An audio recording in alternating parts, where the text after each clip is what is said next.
I'm Jamon Jordan, official historian for the city of Detroit. And this is Black History Month. I want to welcome you to some wonderful programming called Undefeated, a look at Black history in the city of Detroit through the lens of dance, music, architecture, spoken word, and other genres. Available on Channel 22 and at DetroitArtsandCulture.com. Please enjoy.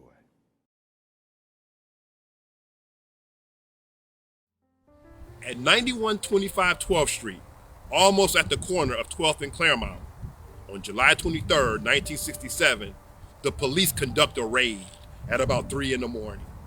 When they go into the United Community League for Civic Action, which is a political organization as well as an after-hours club, sometimes called a Blind Pig, the police are expecting to arrest a small group of people, maybe 12, 15, or 20 people. It turns out there's 85 people there celebrating the return of 2 Vietnam War veterans. The police, who are at their lowest manpower on a Sunday, attempt to arrest and detain 85 people.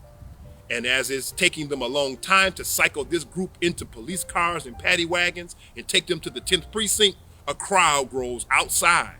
And that crowd is becoming very opposed to the police's presence and what they're doing there. And as they begin to hurl threats at the police attempt to arrest some of the people who are leaders of this standoff, and the crowd begins to throw bricks at the police. The police are forced to retreat.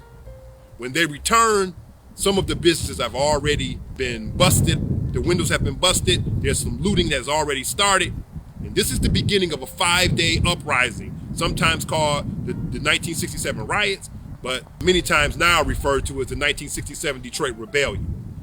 There's been a long history of negative relationships between the African American community and the police department. It's 1967 and the police department is 95% white and the city is 40% African American. The reason why the police department is so overwhelmingly white is because of the policies and segregation practiced within the police department itself. And this has caused a really negative relationship because of the police brutality incidents, the police shootings of African Americans, the way that the police are occupying the African American neighborhoods. And so this 5-day uprising will of course result in 43 deaths, the destruction of thousands of homes and businesses, and the injuries of many people, the arrest of thousands of people, and of course the Algiers motel murders on the 3rd day of the uprising, where 3 black teenagers will be killed by members of the Detroit Police Department.